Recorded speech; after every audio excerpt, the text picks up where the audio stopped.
ada IT, kemudian ada dekadensi moral segala macam, dan itu memang tantangan KPI baru. Tetapi saya belum melihat ada apa yang akan dilakukan dengan itu. Tindakan-tindakan apa yang dilakukan, kebijakan apa yang akan dilakukan supaya menjadi sebuah mahakarya gitu, yang bisa dibanggakan gitu kan. Nah, saya ingin tahu aja. Kemudian juga dengan Mas Eri ya, yang lalu dengan bahwa banyak kebijakan yang ada kebijakan tentang TV digital yang memang kemudian dipending lah, dipermasalahkan lah. Nah, apa yang dilakukan oleh asosiasi penyiaran digital itu? Apakah masa depan TV digital itu akan tetap seperti sekarang, tidak jelas ya, karena ada multiplexing yang dikuasai oleh hanya beberapa orang itu, dan saya tahu orang-orang yang kemudian menguasai itu membentuk perusahaan-perusahaan boneka yang menjadi penyewa atas kanal-kanalnya. Ini bahaya gitu. Negara dimanapun tidak ada yang menyerahkan frekuensinya kepada swasta atas dealing apa gitu. Ini yang harus segera diupayakan untuk segera mendapatkan kepastian. Nasib TV swasta hari ini yang izinnya berakhir, apakah akan diperpanjang atau tidak, itu harus segera diumumkan. Beranilah gitu KPI untuk berubah gitu. Jangan seperti kemarin.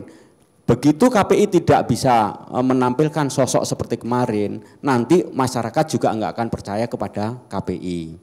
Undang-undang penyiaran saat ini menjadi sebuah harapan karena begitu banyak dari proses di parlemen, semuanya di Komisi 1 itu pada semangat Pak Paulus bagaimana undang-undang ini menjadi prolegnas diketuk palu di tahun ini.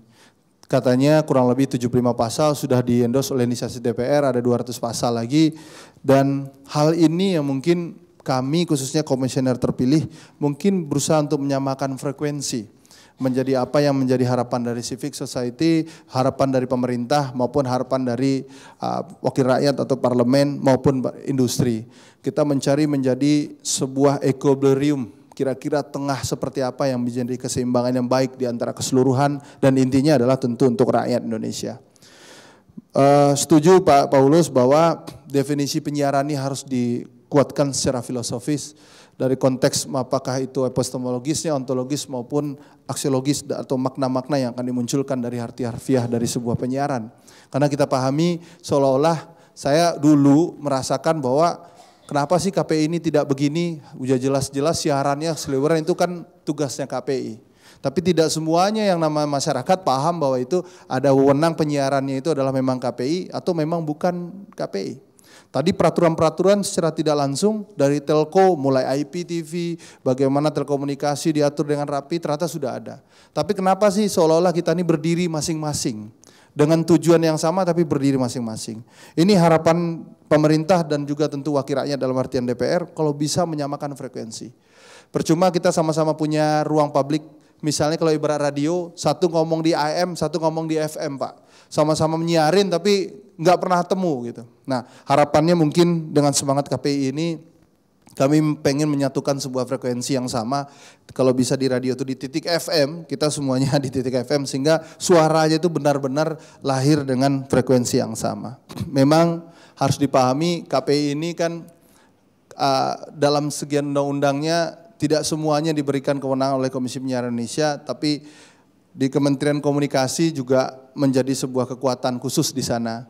Contoh dalam hal digitalisasi misalnya, yang saya pahami teman-teman KPI tahunya kan hanya bagaimana isi siaran, tapi proses bagaimana infrastruktur, izin dan sebagainya mereka juga tidak terlibat terlalu jauh. Nah harapannya mungkin ini yang menjadi catatan penting, jadi tidak dijadikan lembaga KPI ini menjadi buangan dari sebuah proses masalah-masalah yang mungkin terjadi dalam sebuah regulator.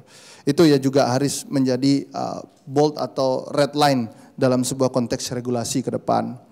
Kemudian saya sepakat Pak Paulus, undang-undang sebagus apapun kalau implementasi orang-orang yang menjalankan atau sistem yang menjalankan tidak baik, pasti tidak akan baik. Artinya apa? selain undang-undang harus berbagi, sumber daya manusia dan keinginan dan harapan dari dalam sistem itu sendiri juga harus baik. Dan kami dan saya sendiri dan kawan-kawan mungkin berharap sekali ada sebuah legacy dalam 3 tahun ini, karena kadang-kadang ada juga kebingungan, ada yang pengen jadi komisioner itu setiap periode ulang lagi satu periode lebih lanjut, kan ada juga seperti itu. Tapi bagi saya adalah bagaimana 3 tahun ini bisa memaksimalkan sebuah warisan yang baik, Pak. Tidak ada keinginan yang lain, apakah kita dalam sistem, apakah kita bersama menjadi sebuah, mampu menciptakan sebuah keseimbangan dalam sebuah penyiaran, mudah-mudahan bisa. Karena saya tidak bisa berdiri sendiri, masih ada 8 komisioner yang lain yang berharap adaptasi ini juga cepat, jadi frekuensi pemikirannya juga cepat, jadi tidak ada lagi energi yang harus dihabiskan di internal.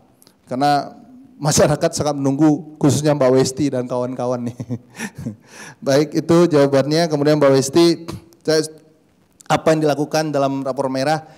Saya belum dapat secara jelas nih Mbak Westi, bahwa kemarin beredar bahwa hasil kesimpulan dari RDP ya, dari Komisi 1 yang menyatakan bahwa Komisi 1 meminta untuk KPI baru yang akan melanjutkan apa yang jadi kekurangan dari KPI lama. Kami pikir semuanya sudah beres, jadi kalau bisa dikerjakan dengan subsidi yang baik. Ternyata masih ada PR-PR yang harus dikejar tayang dalam 1 bulan. Salah satunya bagaimana rapor iklan, ya, apakah sesuai dengan Undang-Undang 20% itu juga harus ada laporannya. Saya belum jumlahnya, tapi di WhatsApp grup yang berseliweran yang rame itu menjadi catatan KPI baru. Dan belum kita bahas seperti apa. Saya masuk ketika berniat untuk masuk ke dalam sistem dalam Komisi Penyiaran ini, berpikir bagaimana identitas bangsa atau karakter bangsa ini muncul dengan baik. Apa yang harus dimunculkan Mahakarya ini, memang ini harus ada social movement. Saya sepakat, tadi Mas Agus juga bilang bahwa KPI itu adalah milik masyarakat, bukan miliknya pemerintah, bukannya miliknya kelompok atau siapapun, tapi ini adalah masyarakat. Nah, tentu kita harus memberikan ruang positif bagi komisioner yang terpilih ini, boleh diberikan sebuah masukan karena milik masyarakat. Jadi jangan sampai kita dibuat konteksnya nanti KPI ini dilakukan sebuah proses, artinya pembusukan sendiri. Akhirnya KPI tidak bisa berjalan dengan baik karena memang secara infrastrukturnya juga terbatas, tidak sepower yang namanya pemerintah. Terus tidak diberikan juga yang namanya guideline yang baik tentunya untuk memberikan bagaimana tata kelola penyiaran yang ideal dan baik untuk masyarakat luas. Kepastian masa depan digital. Kenapa? Siapapun, dimanapun, pasti orang menunjukkan kepastian. Kalau yang tidak pasti, itu membuat sesuatu yang mungkin konteksnya multitafsir nanti ke depan. Dan kami yakin kalau pemerintah bisa menyepakati ini, karena di KPI kan lebih cenderung kepada isi siarannya dari konten yang disebut dari Mas Eris tadi, itu yang dianalisa oleh teman-teman KPI.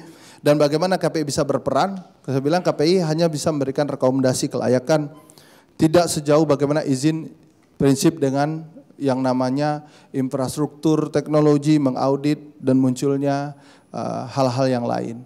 Dan saya juga dengar bahwa memang begitu banyak yang disebut dengan broker-broker baru di dunia industri. Karena kita pahami begini, saya kebetulan juga seorang entrepreneur, jadi kalau ekonomi itu kalau biar ibaratnya, kalau ada sebuah gulanya banyak di sana pasti banyak semutnya, kan begitu.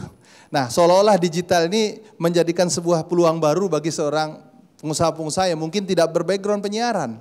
Sehingga apa? Muncullah yang namanya broker-broker di sana, mengambil frekuensi tapi jual beli terjadi dengan konteks, ya kadang-kadang saya sambil bercanda, kalau misalnya pemerintah tuh bikin dalam sebuah DPR itu bikin undang-undang, pengusaha itu kan kerjaannya mengakali yang namanya undang-undang. Jadi kalau ada undang tuh pasti ada jalan keluarnya seperti apa. Ya, nah, itu yang mungkin menjadi taruhan juga bagi sang regulator, khususnya di Komisi Penyiaran Indonesia.